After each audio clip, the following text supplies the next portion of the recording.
Good afternoon. Thank you for joining today. Welcome to our Wednesday prayer time. It's good to be back with you all. This is I've missed you. This is an important part of our week together. It's our opportunity to share our concerns and where we list all the names of folks that we're praying for. We have a congregational care phone, just as a reminder that you can text or leave a voicemail for your needs or concerns. Also emails. You can email me, but certainly Alex. Any of the staff can email or text, or just let those of us who are doing Wednesday prayer time know, so that we can include it not just on Wednesdays but also on Sundays. So one of the things that I've always loved to do, even since I was just a little kid, going to the Myrtle Beach area every summer, was to just hunt for the treasures on the beach. That became a shark's teeth hunting, more than shells. So Chan and I are on the beach in Thailand, off this little island off the east coast of Thailand, and it was just really delightful. And so I was excited to treasure hunt. Like what kind of things am I going to find on the beach here? And it was different. There's a lot of rocks in the water, and a different kind of beautiful beach. So one of the first things that I found was this. I don't know. It just struck me. Kind of has an old, weathered feel to it. It was just beautiful. I even put it up to my ear and could hear the tiny ocean inside of it. But I got to thinking, I found some smaller ones too. Here's one. I just never really seen one that was like that pretty, or different or unique. And none of them seemed to be exactly the same. And there were some giant ones like this that were completely intact.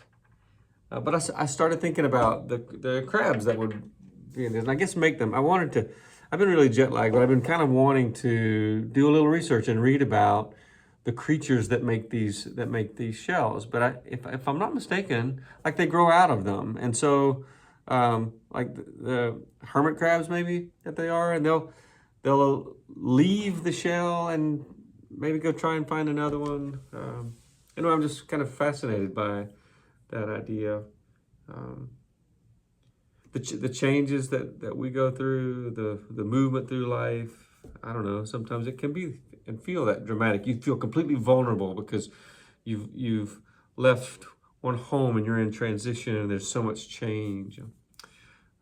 Chan was drawn to like the I guess they call it sea glass. So just different.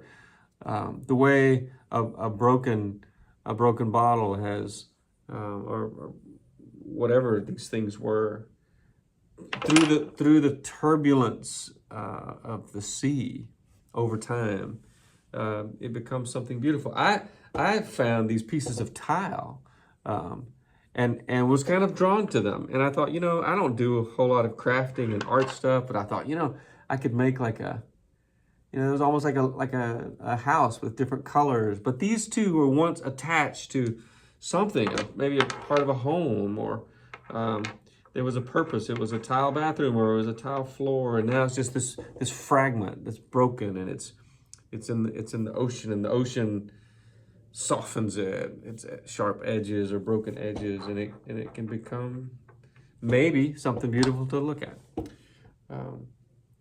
And then there's the coral. We did some scuba diving while we were there, and wow, the underwater world is so amazing. But then, on the beaches, you just find really unique pieces of coral that used to be. I mean, this was a living organism, and I learned a lot about coral watching a documentary while I was on the vacation. And there's like that one. Which was just a reminder of how our oceans are struggling in a lot of ways, with the seas warming, and the ways that we have failed to maybe properly care for it. So anyway, I just wanted to share with you some of these treasures because to me, they, in a way, in many ways, just represent the challenges, the struggles, but maybe even how the stuff in life that we go through and the stuff we've gone through.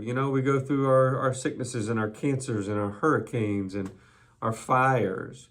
It seemed like our world here caught fire while I was gone. And the way that God doesn't always deliver us from those things, but certainly saves us and shapes us through them. And so we become new creatures in some ways. So I just want to go share our list of folks. I just was reading the Sunday school emails and read that Joni Sanford is having a knee replacement surgery tomorrow. That John Stuckel had a forehead malignancy, a surgery on that. We got word that Mary Funderburk passed away last week. Jan Walls is in ICU with pneumonia and fluid in her lungs. She's in a serious place. So our prayers for Jan. Anita Strickhausen, their family dog had gotten out and she grabbed the collar of the dog and the dog pulled her to the ground and broke her shoulder. She did not need to have surgery, is my understanding, but is in a rehab center.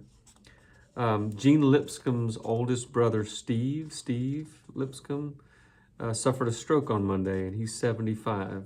Gene said it's not life-threatening, but his right side has been affected. Some of these may not be completely new, but Anne Strickland broke her wrist and is in a lot of pain. Christy Yazan's brother, Scott, we're praying for Scott. He had a small stroke and a heart attack in Winston-Salem. Sherry Mock diagnosed with stomach cancer.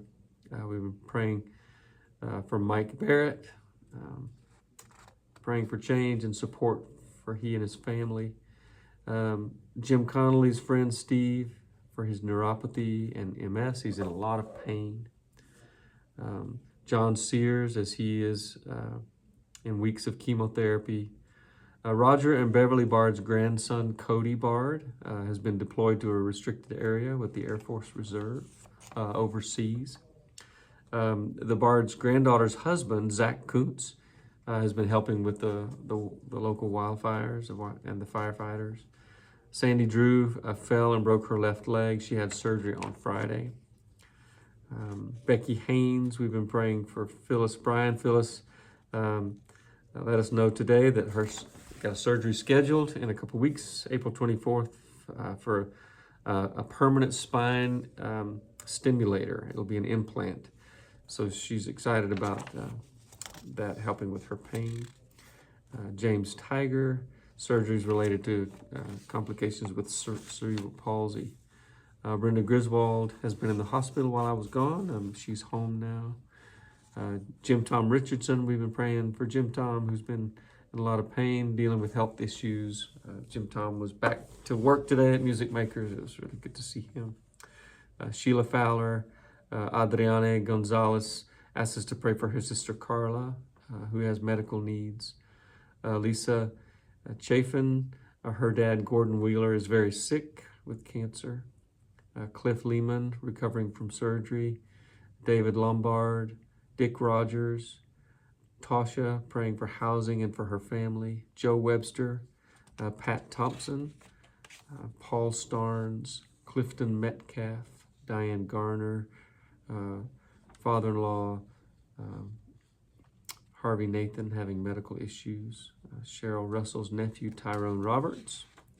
She had some good news that he was doing better, miraculously. So continued prayers. Rainey Calhoun, Derek Bland, Janet Mara, Roger Bard, Alan Livingstone, Rebecca Beaver, Ken Vanderlaan, Mary Ellen Allen, Dorothy Braxton, Lynn Crossman, Preston Tinsley.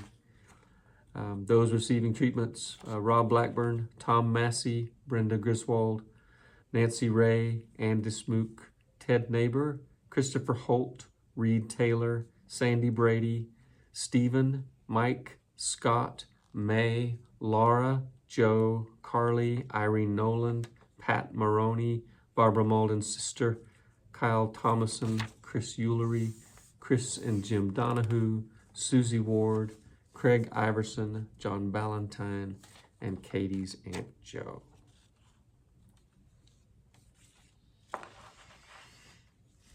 Each person, each name, we know each of us and those that we love and carry with us in our hearts and pray for today. We are all God's treasures.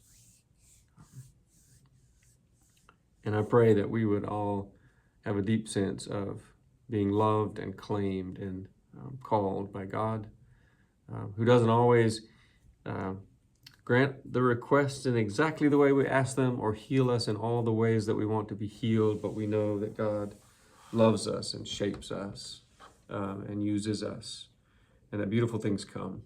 And so we just pray for God's healing presence with all of these situations and all of our people. May the Lord bless you and keep you. Thanks for joining in today. Go in peace.